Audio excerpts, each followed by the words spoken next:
Happy New Year. Morning. Good morning to you both. Yes, it's Friday at long last, isn't it? And end of the first working week. So what has the weather got in store for us today? Let's take a look at the main takeaways from the forecast to get you through your Friday. It's going to be much sunnier than we saw through yesterday. Good deal drier for many and still on the milder side. Not quite as mild as yesterday, but we just got to get rid of one little hiccup to begin with. That's some pretty wet and windy weather across Scotland at the moment. It will turn brighter to sunshine and showers later. But if you've got any plans this weekend, do be prepared. There will be some further rain at times. Naga and Ben, back to you both. We were talking yesterday about the definition of changeable, and that's exactly what you've told us there. You get a bit of everything, and it's still pretty mild. Exactly. Yeah, that's the joy of British weather, isn't it? I think our climate is changeable. I think it's the best way to say it. Good morning. Consistently changeable. I think that's probably the best thing to say, Ben. Morning to both. Morning to you as well. It's going to be one of the quieter weather days, I think, this week for many of you. A lot of dry and bright weather around. Temperatures down into single figures more widely.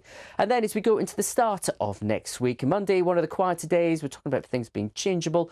More wet and windy weather to come on Tuesday. And just before I go, tonight, of course, is the full moon, the wolf moon, which should be on show, especially during the first part of the night when skies are clearer. Back to you both. You know I'm going to ask why, Matt. It's the time of the year where wolves are thought to be searching for food and for mates, so they howl to the sky, looking for both. There you go. Quite like that reason.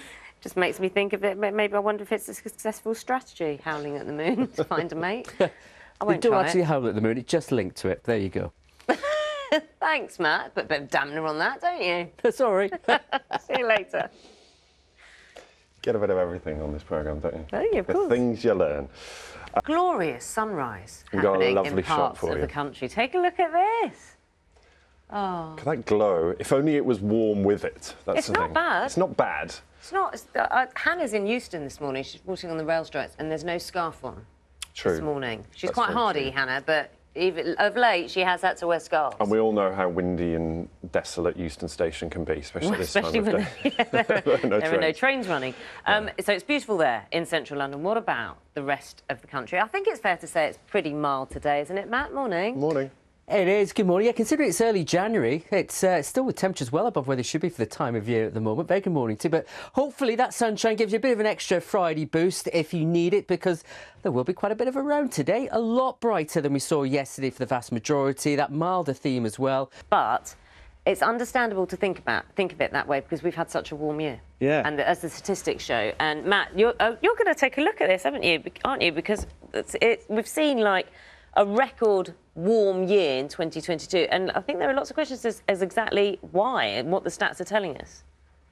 Exactly, yeah, quite a phenomenal year, really. Let me just take you first back to the 19th of July. This was the view in Hereford on the day we recorded our highest ever temperature here in the UK, 40.3 Celsius at Coningsby in Lincolnshire.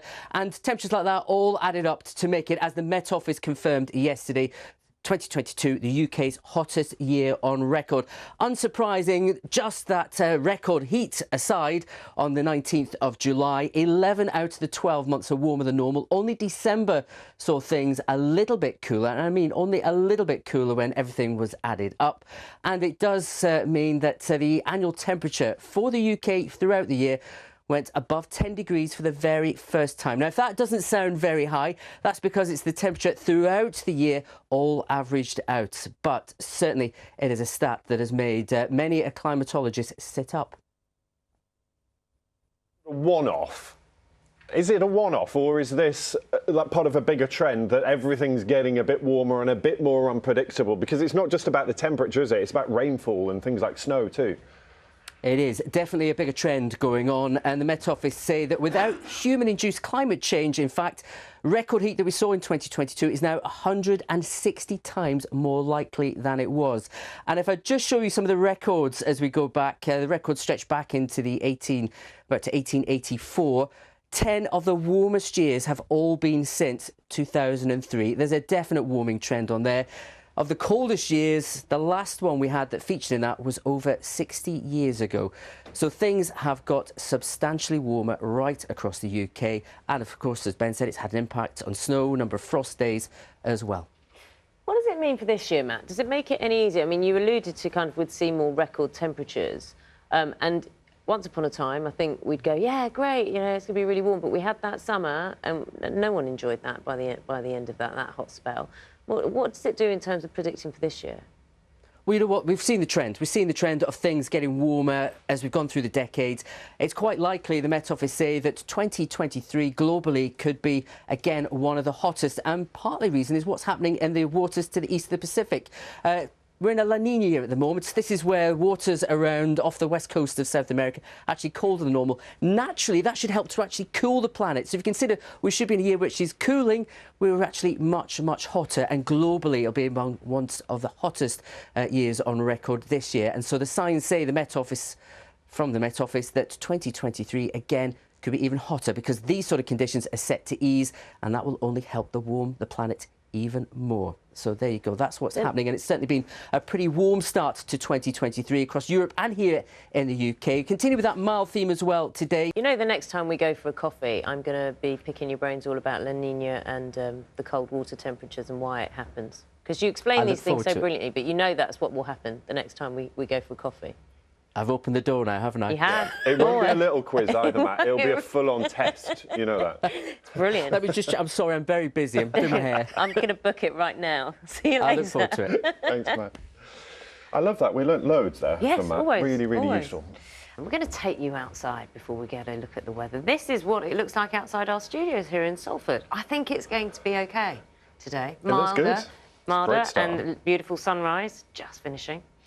So that's Salford. Let's head further south. Let's take you to London, and look, the sun is already up across central London there.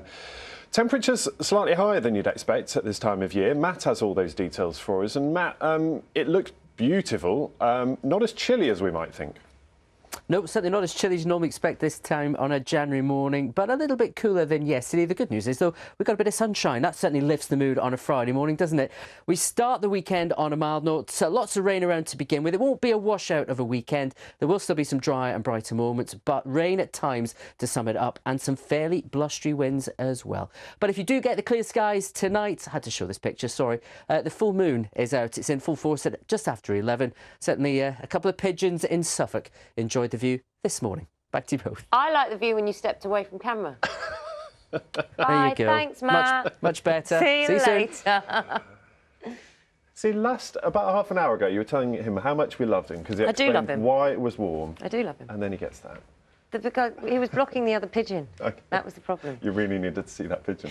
22 minutes past 8 is the time. Let's take you to a farm in Devon, just because it looks beautiful. That's Wraxall in North Devon, and you can see the sun just gently rising in the background. See some glorious sunshines this morning, sunrises this morning. We've had a little look at Salford in the northwest. We've been down in London, glorious sunrise over the city. This is Wraxall in North Devon, and Matt was telling us earlier that temperatures very unseasonable. They're much warmer than we might expect. You always have to trump us, don't you?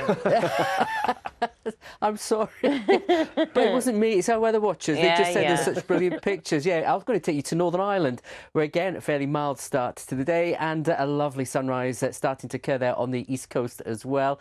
I wish I could say it's the same everywhere. Not quite, but actually today is a window of quieter weather. Just take a look at the view from space. We've got the eyes of two areas of low pressure. We actually fall in between them today, so it's a window of dry conditions. Area of low pressure, though, still very close to northern Scotland at the moment, and that's why we've still got strong to gale force winds. We saw winds touch 70 miles an hour through the night, ease down a little bit. We'll continue to do so through the day. But as we go into next week, another window of fine weather on Monday before the wet and windy weather arrives on Tuesday. And just before I go, after that record-breaking mild start to the new year and the mild conditions we have, there's been a big turnaround in Eastern Europe and Western Russia, where today temperatures -10, -21 tomorrow, a long way off what we saw on New Year's Day. Back to you both.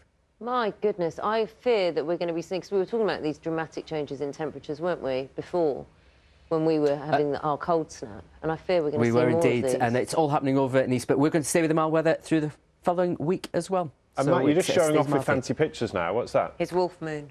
I forgot to put a pause on. Yeah, this Wolf Moon. It's out tonight. Peaks tonight, 11:06 p.m. There you go. A wealth of information, aren't you? Matt, thank you so much. Have a good weekend. Correction to my geography. I'm going to take you back to the farm in Wraxall. This is North Somerset, not North Devon. And over there, somewhere in there, is a wonderful farm that is in receipt of many, many Christmas trees from locals.